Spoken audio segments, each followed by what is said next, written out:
going on? How's everyone doing? Just shout out to Colin.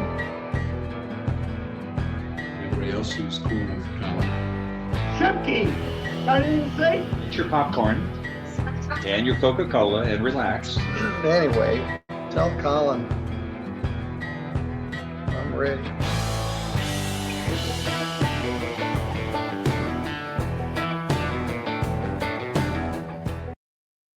What's going on? This is Colin. How's everybody doing? I hope you're having a great day so far. I've got a good one. This is a sovereign citizen light. I don't know what to call her. She's really close to being a sovereign citizen. She's not quite there yet, but she's taking all the steps. She's researching things online she doesn't understand. She's trying to use them in court. She's using some of the same arguments that sovereign citizens do, and it doesn't work. So yeah, she's sovereign citizen light. All right. This is Judge Simmons out of Lansing, Michigan. Before I hit that play button, you know what to do. Hit the like and subscribe. Do your jump kick backflips. Let's go. Of Midland Credit Management versus Rachel Langone, 24-04774. Council appearance, please. Yes, good morning, Your Honor. Elizabeth Smith, P63010, appearing on behalf of Midland. Okay, and then I see the defendant and counter plaintiff. Please state your name for the record. Rachel Langone. Your volume is a little low. Okay. Is that any better? That's better. Okay, so today was the date that was scheduled for a motion for summary disposition that was filed by Midland. Let's see.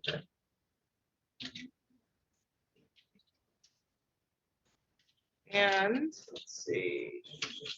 They're asking for the court to strike, excuse me, the defendant's answer and dismiss the counterclaim.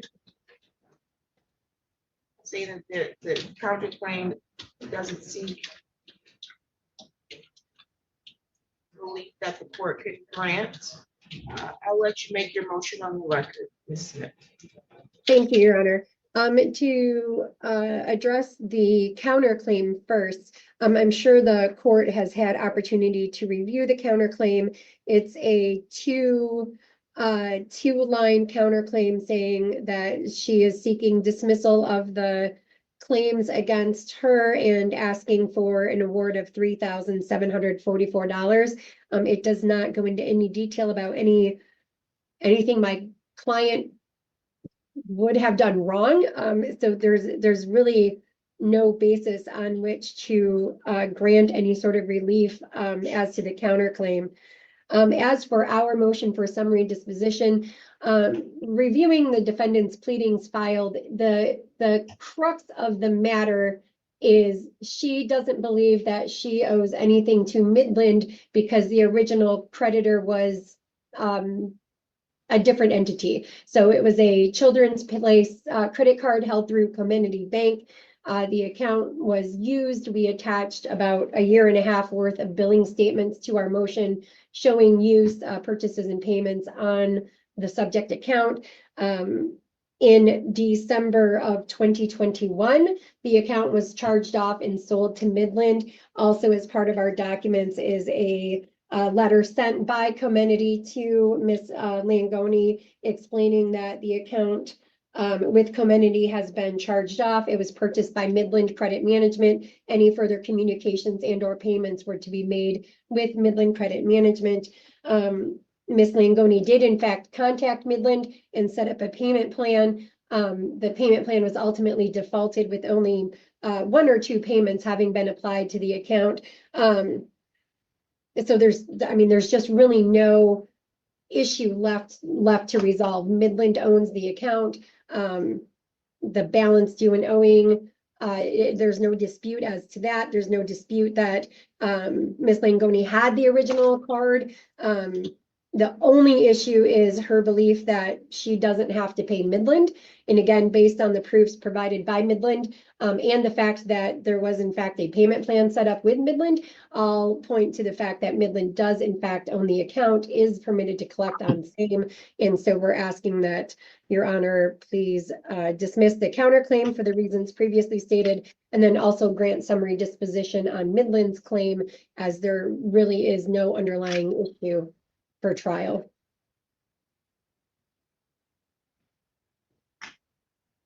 Okay, Ms. Langone, I don't see a response to the plaintiff counter defendant's motion from you. No, and I did try to contact legal aid and get some advice. The only thing that she told me that I could do was to ask you to amend my response. As far as what she sent, I still, when we were here the last time and I met with counsel in a separate room, I still maintain that I would like to see the contract. Whether that's, I mean, especially between myself and Comenity, to see that they were legally able to sell the debt. Because if I could go to trial, I would show that the chances that the Comenity was paid for the debt.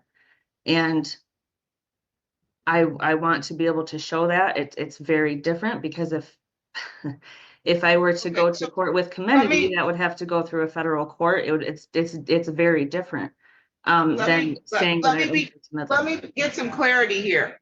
You're not disputing that you had a Children's Place account, correct? Correct. You're disputing, and you're not disputing that there was a balance of $643.63? No, I'm not disputing that. Okay, your dispute is that you have paid that $643.63? It was paid when I opened the account. It was paid by who?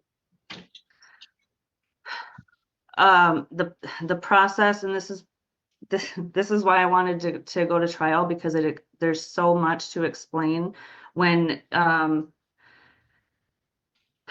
Your Honor, if I may, I believe this is, we've seen this going around online. It basically comes down to an argument that credit cards aren't real money, and somehow by opening a credit card, Comenity is really doing some other sort of banking thing, and it's not really money that has to be paid back. You have to let her give her response, because she's not actually drafted a motion or a responsive motion to you. And then I'll let you respond to what she's saying, but she's got to have an opportunity to make her statements as to what she believes her defense is. Sure. All right. Yeah, that's the attorney calling her out for researching online. And I mean, step one to being a sovereign citizen, Google how to beat this charge. Yeah, I believe that's the first step. And that's how you fall down these rabbit holes. This is, yeah, I no words. Let's just keep watching. So you're saying you didn't pay, you charged $643.63 on the Children's Place card, but you didn't pay for it? I did pay on it at the time, because I didn't realize what had happened. And when this all started, when I started questioning what was going on, I had called Comenity. What do you mean what was going on? I don't know what that means. When I was trying to understand the legalities of a contract and how the banking system works, I was just studying this on my own. And so I had called Comenity a couple times, spoke to two different people, and all I did was I wanted the original contract so that I could learn the legal terms, how it works, the process. And when they kept telling me that they didn't have this contract, that's when I started asking more questions and learning how important contract law is, and the fact that it's somehow magically disappeared. I don't understand why the most important legally binding contract would have just magically disappeared. So I started asking a lot of questions, and what I'm basing it off of is off of federal regulations, federal codes, UCC 3. It's not what the attorney just made it out to be, but it is. There we go. Told you, sovereign citizen light. She's trying. Lawyer YouTube or no Google lawyer. Lawyer. I need more coffee. Yeah, she's already admitted to having the credit card, owing that amount of money, and now she's saying the contract needs to. I need to see the contract. It's not going to work. I'm just going to, instead of trying to break down her argument, no, that's not how it works. That's not how any of this works. It is a lot to explain, and I'm still learning. But I do want to maintain my right to defend myself against. That your right to defend yourself starts with the summary disposition. You don't just get to skip over that portion. If there is a motion for summary disposition, they're saying that you don't have a valid defense, that you have not presented an issue of genuine dispute. You need to now plead to me something that makes me believe that there is an issue of genuine fact that needs to be resolved by either a jury or a trier of fact.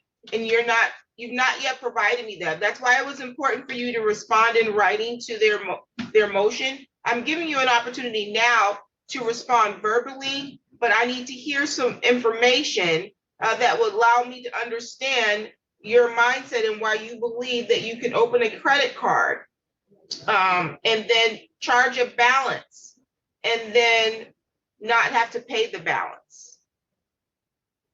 Right, and that's so answer that. It is very difficult to explain, but I 100% would not have disputed this with Midland if that was the case, that I just wanted to borrow money and not pay it back. That's honestly, Okay, so that's not what it's about. I don't mean to cut you off, but I'm trying to follow. So your dispute is that the past due debt was charged off. I'm not following what the dispute is. My main, I feel like I need to, I obviously I didn't go to law school, so understanding this process is not easy for me. And if I lose the case, it's going to be because of a procedural issue and my own fault, not because I'm wrong though. I've learned way too much about the bank's process at this point. But I just have to maintain that there's no contract. I would disagree with that because what you've said so far was that you opened a credit card, that you used that credit card to purchase some things, and then you didn't pay the credit card. And I'm trying to understand, but you said that the credit card, it was paid, and I'm trying to figure out how was it paid if you didn't pay it? It's the banking process when I provide my social security number and did not fully understand what I was signing and what I was signing over. Yep. Sovcit argument number 2. Told you. Sovcit like.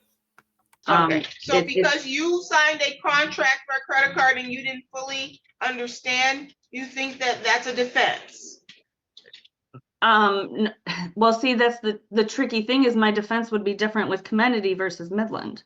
So anytime we're not talking about that. We're not talking about what hypothetically your defense would be with Comenity. This is Midland Credit Management versus Rachel Lamco.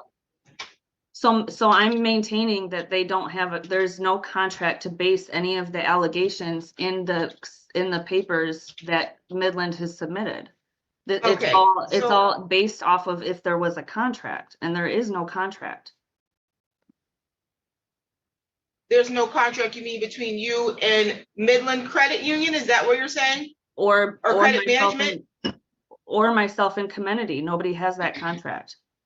No, I didn't ask you if anyone had the contract or anyone's produced it. I've already stated on the record that you signed a agreement with Comenity. Right, but usually there's clauses in that agreement if they can legally sell my debt to a third party. So I would like to see that they could legally sell my debt to the third party. Okay, so your defense was that you wanted to see evidence that they could legally sell the debt to Midland? Yes. Okay. Any other defenses? No. Thank you. Okay, and then you filed a counter suit.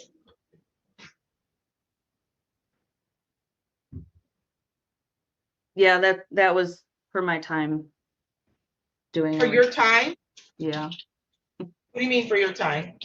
for responding and getting this suit that I don't agree with, and I figured if the attorney would get paid for. Yeah, now she has her own charging document. Sovcit number 3. See, if you don't agree with me that she's very close to a sovcit, she just doesn't use the script. She doesn't really know how to, or she thinks the script is stupid and she's trying on her own. I don't know.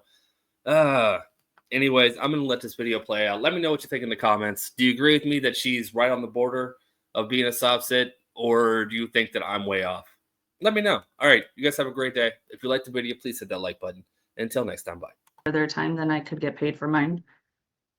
Do you believe that you should get paid $3,744 for your time? Yeah, Your counterclaim is dismissed. It's not properly pled. You've not provided any basis upon which the court can grant you $3,744 for responding to a lawsuit, which I'm going to cut to the chase. It's very clear to me that you have opened up a credit card and you failed to pay the debt. Now, whether or not committee had the right to sell or transfer your debt to another entity, which is common in when you open up a credit card, that's unknown. Did you provide that information for her, Ms. Smith? We can't hear you. You might be muted.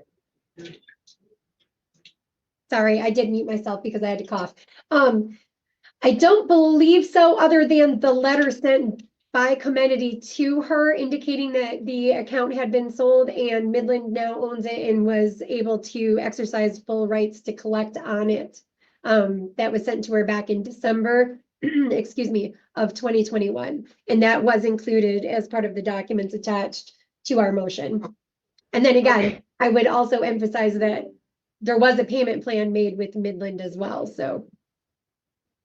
She made a payment plan with Midland?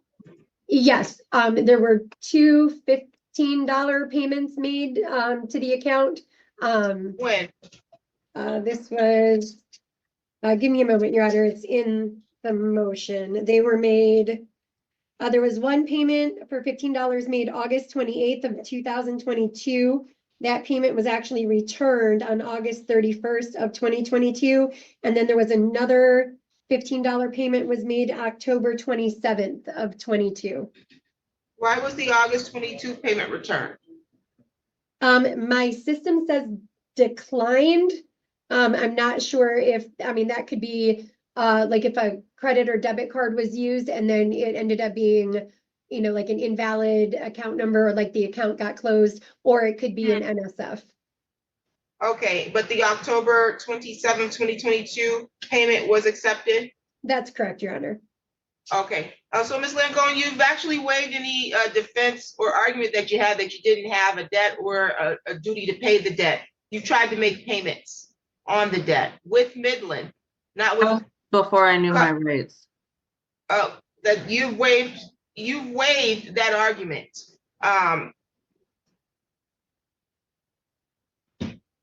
Even if they were to provide you a physical copy of the agreement, which I don't know how you applied for this credit card. I don't know if you applied in a store. I don't know if you applied online. You're not disputing that you applied. You're just disputing that there may possibly have been a clause in there that would be a defense for you. But you have not been able to produce any of that on your own. You've produced nothing to the court. To the contrary, you've produced information through your answer and even in your responses today that tend to lead to the fact that you owe this money. You have no plausible defense to the debt. I'm finding judgment in favor of the plaintiff in the amount of $643.63. Thank you, Your Honor. Did you provide an order? Certainly, we'll get that e-filed today, Your Honor. Oh, okay, thank you. You're all set for today. Thank you.